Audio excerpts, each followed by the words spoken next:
Subscribe now. EU Debates. The vision for today's child rights package is for children to be protected, empowered, and respected online, with no one left behind. Therefore, today we have adopted a new Better Internet for Kids strategy and a regulation to fight online child sexual abuse. Just a few sentences. You know that a new portfolio on demography is being established at the moment, and this is part of the whole life cycle approach. So children's rights are at our heart, and we are dealing with this. And you might remember that we adopted EU strategy for the rights of children last year, and this is only a digital arm of this strategy. So just to explain why I'm here in charge of children. And now I will try to explain updated Better Internet for Kids strategy. We know that our children are digital natives. They play, they create, all online. They learn, they interact. All this from an increasingly younger age on. The time children spent almost doubled between 2010 and 2020 in many countries. The time children spent online. A majority of children report to use their smartphones daily or almost all the time. Half of European children aged 9 to 16 using the internet visit social networking sites daily or even more often than that. Children should become confident, competent, and active citizens of the digital age and benefit from the digital transformation. More online opportunities are also accompanied by more online risks.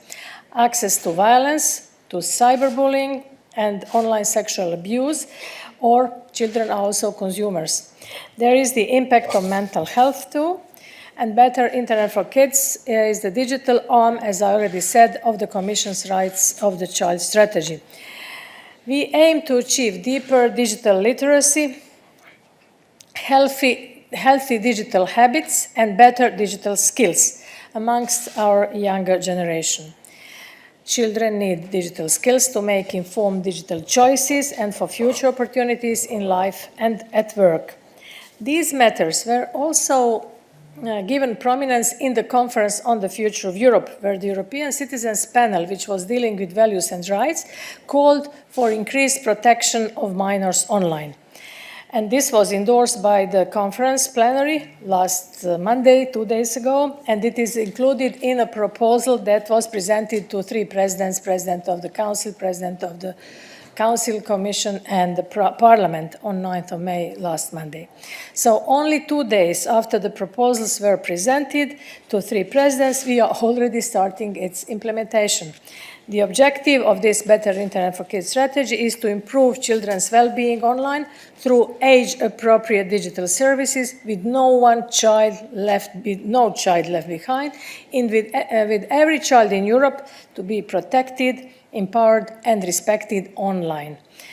And this strategy is in line with European Union values and the Declaration on Digital Rights and the Principle for the Digital Decade. The Better Internet for Kids strategy is our flagship initiative in this year, which is declared European Year of Youth. And there are three pillars.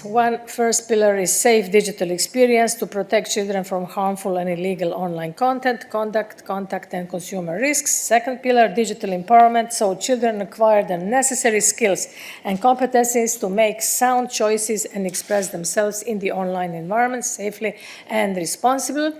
And the third pillar is active participation, respecting children by giving them a say in the digital environment, with more child-led activities to foster innovative and creative safe digital experiences. A key action will be the development of the first code of conduct under the Digital Services Act. To conclude, the strategy will help implement the European Union child safety legislation, including the strengthened provisions in the new Digital Services Act and the regulation to prevent and combat child sexual abuse and sexual exploitation. And this regulation will be also adopted today, as I earlier said. According to the Council of Europe, at least 1 in 5 children falls victim to sexual violence during childhood in Europe. So these numbers are really embarrassing. Global studies reveal that over half of its respondents had experienced some form of sexual abuse online during their childhood. Online child sexual abuse has wide-ranging long-term consequences for children and leave a deep trauma. Some may and do never recover. Online child sexual abuse material is a product of the manifested physical sexual abuse of children, and it is highly criminal. Child sexual abuse is preventable if all of us work together to protect our children. We need a whole society approach for this, from prevention to the detection, to the law enforcement and the victim support. And as I already said this morning, it's our obligation and responsibility to act. We do not allow child sexual abuse offline, so we must not allow it online.